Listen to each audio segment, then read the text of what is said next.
The rain poured down in sheets on the dark Chicago streets as Vivian gripped the steering wheel of her rented sedan, her knuckles white with tension. She had been posing as an Uber driver for the past 2 weeks, using a fake name and profile to keep tabs on her daughter Cora without raising suspicion. But nothing could have prepared her for the sight that unfolded under the streetlight across from the upscale bar. Cora stepping out of a sleek black car hand in hand with a tall, confident woman, their heads close in quiet laughter before sharing a quick embrace that lingered just a second too long. Vivian's heart slammed against her ribs as she slumped lower in her seat, the wipers slashing back and forth like her racing thoughts. This was not some casual friend. The way Cora looked at the woman, her body language open and relaxed in a way Vivian had not seen in months, spoke volumes. Who was she? Why had Cora never mentioned her? For weeks Vivian had noticed the changes in her daughter, the late nights, the vague excuses, the sudden distance. At 24, Cora was supposed to be focusing on her marketing career, not whatever this was. Vivian had worried it was a bad boyfriend or maybe even something worse like drugs or trouble with the law. But this was something she had never imagined. She had started the fake driving gig after Cora stopped sharing her location on the family app, citing privacy. Vivian told herself it was for safety. As a single mother who had raised Cora alone after her husband died in a car accident 10 years ago, she had always been protective. Their family was small but tight-knit, with traditional values passed down from her own strict upbringing in a small Illinois town. Church on Sundays, respect for authority, and the expectation that Cora would find a good man, settle down, and give her grandchildren.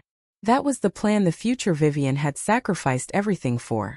Now, watching this stranger touch her daughter's arm so casually, Vivian felt the ground shift beneath her. Her mind flashed back to Cora as a little girl with pigtails, running to her after school with drawings of happy families. She had been such a good girl always. In high school there were boyfriends, the prom dates, the normal things. College had been the same, or so Vivian thought. When Cora moved to the city for her job, Vivian had helped her find the apartment, paid the first few months' rent, and visited often to make sure she was okay. But lately Cora had been canceling dinners, claiming work deadlines. Vivian knew better. Mother's instinct, she called it. So she signed up for the rideshare app using a borrowed car from her sister, and a photo that hid her face well enough. It gave her an excuse to be out at night, driving around areas near Cora's office or favorite spots, waiting for the chance to see what was really going on. The two women parted ways, the stranger getting back into the car, while Cora waved and headed toward her apartment building. Vivian waited a full minute, then started her own car, following at a safe distance until she saw Cora disappear inside. Her hands were shaking so badly she had to pull over a block away. Tears burned her eyes as the reality sank in. Lesbian. The word felt foreign and heavy in her mind. She had heard about such things, of course, seen stories on the news, but not her Cora. Not the daughter she had raised with Bible studies and moral lessons. What would her sister say? What about the church group? The neighbors who always asked when Cora would get married?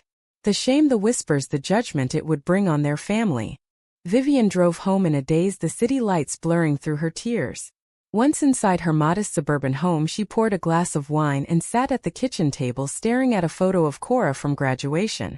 Her beautiful girl with the bright smile and ambitious eyes. How had this happened? Was it her fault? Had she been too strict or not strict enough? The questions swirled like the rain outside. She remembered the time Cora had come home from college talking about a friend who was gay, and how Vivian had gently but firmly said that it was not God's plan that people should live that way. Cora had nodded then, but now Vivian wondered if that conversation had been the start of the secrecy. By morning the shock had hardened into determination. She could not let this continue. Cora was confused or influenced by the big city life, the liberal friends at work. Vivian would talk to her, get to the bottom of it, and steer her back to the right path. She loved her daughter too much to watch her throw her life away. But deep down a small voice whispered that this might not be so simple. The price of her spying already felt heavy, the guilt of deception mixing with her fear. Yet she pushed it aside. A mother does what she must. She texted Cora suggesting lunch that weekend. No mention of what she saw. She would play it cool, observe more if needed. As she got ready for work at her accounting firm, Vivian practiced her smile in the mirror. Inside, however, the storm raged on. This secret could tear their family apart, and she was determined to prevent it, no matter the cost to her own peace of mind or their relationship. She had no idea the woman was named Jordan, or that this was only the beginning of choices that would force every one of them to face what love and truth really cost. Vivian spent the next day at work replaying the scene in her head between client calls and spreadsheet entries. Her fingers trembled on the keyboard as she searched online for signs how to spot if your daughter is hiding something. The articles confirmed her fears: secret phone use, sudden changes in appearance, avoidance of family. Cora had done all of it. At lunch break, she drove past Cora's apartment building, her eyes scanning for the tall woman from the night before. Nothing. But the emptiness in her chest grew. When Cora finally replied to the text agreeing to lunch, Vivian forced a cheerful tone in her message. "See you Saturday, kiddo, love you." Saturday came with bright sun that felt mocking. They met at their favorite cafe in Oak Park, the suburban neighborhood where they had lived since Cora was born. Cora arrived looking fresh in jeans and a blouse, her hair pulled back. "Mom, you look tired," she said, hugging her briefly. Vivian smiled tight, forcing the words out. "Just work stuff." "How was your week?" Cora shrugged, talked about a big project at the marketing firm, deadlines, and a new colleague. Vivian listened, nodding, but her mind raced. Was the colleague the woman? She steered the conversation toward relationships, casually asking if Cora was seeing anyone nice. Cora paused, her fork midway. "Not really, Mom, just friends." The lie hung between them like smoke. That night Vivian could not sleep. She sat in Cora's old room, now a guest space, touching the yearbooks and photos. The price of her decision to spy weighed heavier with every memory. She had always believed protection meant guiding Cora away from mistakes. But now the deception felt like a crack in their bond. Monday, she used her lunch hour to drive near Cora's office again, logged into the app hoping for a ride request. Instead, she saw Cora and the woman Jordan leaving together, laughing arm in arm, heading to a small park. Vivian parked and watched from afar, her stomach twisting. Jordan was beautiful, confident, with short dark hair and a warm smile that made Cora light up. They held hands for a moment when no one was looking, then sat on a bench talking close. The sight burned into Vivian. She drove home early, claiming a headache. That evening when Cora came for dinner, Vivian tried again. "Honey, I worry about you being alone in the city. There are good men out there, you know." Cora set her plate down hard. "Mom, I'm fine, really. Can we not do this tonight?" The tension crackled. Vivian bit back the words about what she had seen. Instead, she said quietly, "I just want you happy the way I planned." Cora looked at her with something like pity mixed with irritation. "Plans change, Mom." The dinner ended in silence. Vivian lay awake later, realizing her spying had not protected it, had only made her more desperate. The moral weight pressed down. Was hiding her actions any better than Cora's secrets? The question gnawed, but she pushed on, determined to save her daughter, even if it meant more pain. The confrontation exploded 2 days later, when Vivian could no longer hold back. Cora had come home late again, and Vivian met her at the door. "I saw you, Cora. With that woman. Jordan. I was driving that night. I saw everything." Cora's face went pale, then flushed with anger. "You what? You were spying on me. Mom, how could you?" Vivian stood firm, her voice shaking. "I did it because I love you. This is not who you are. It's a phase, the city, the influences. You deserve a real family, a husband, kids." Cora stepped back, her eyes filling with tears. "This is who I am, Mom. Jordan makes me happy. I have been terrified to tell you because I knew you would react like this." The words cut deep. They argued for hours, Vivian quoting scripture and family values, Cora defending her love with stories of how Jordan supported her dreams, listened to her fears. "You taught me to be honest, Mom, but you can't handle my truth." The betrayal cut both ways. Cora felt exposed, violated by the spying.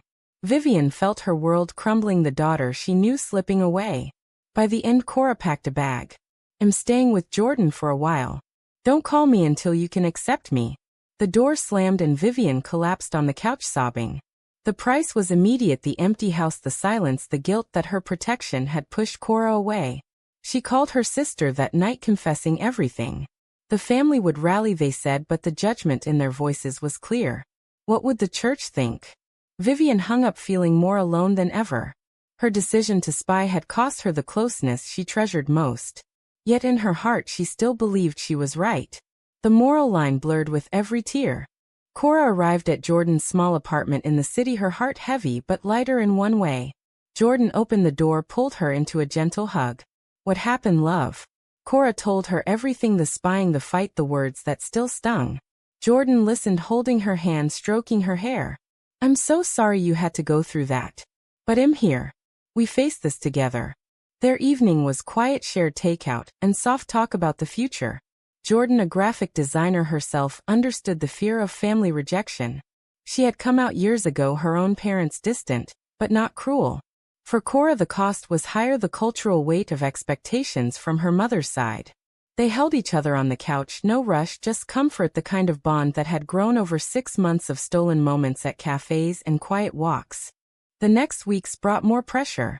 A cousin texted Cora about family gossip the aunt had spilled. Cora felt the isolation, the whispers at work where a colleague made a subtle comment about traditional values. Jordan was her rock, planning small dates, a picnic in the park, where they could be themselves. One afternoon in the sunny lakeside park, they sat on a blanket, Cora resting her head on Jordan's shoulder. I don't know if Mom will ever understand. Jordan kissed her forehead softly. Give her time. But you can't live for her approval.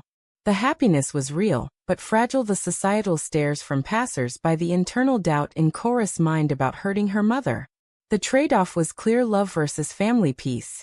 Cora chose love, but the pain of the choice lingered every day. Vivian threw herself into church activities, volunteering at the food bank, hoping distraction would ease the ache. But everywhere she turned, reminders. A sermon on family unity twisted in her gut. Her sister visited, bringing casseroles and advice. You did the right thing, Vivian. Some things are just wrong. But alone at night, Vivian replayed Cora's words. The spying now felt like a betrayal itself.